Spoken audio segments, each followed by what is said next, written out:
তাহলে এবার বেশি কথা না বাড়িয়ে দ্বিতীয় ঘটনাটা শুরু করি। দ্বিতীয় ঘটনাটা যে লিখে পাঠিয়েছে তার নাম সৌরভ। সে ঠাকুরগাঁও থেকে ঘটনাটা লিখে পাঠিয়েছে।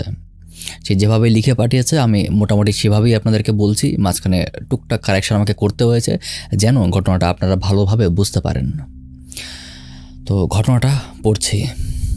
ভাই, আমি সৌরভ। আমার বাড়ি ঠাকুরগাঁও জেলার ভাতুরিয়া গ্রামে। আমি আজকে যে ভৌতিক ঘটনাটা শেয়ার করতে চলেছি সেটা আমাদের গ্রামে বহু মানুষ জানে। এমনকি আমি নিজেও এর কিছু অংশ নিজের চোখে দেখেছি।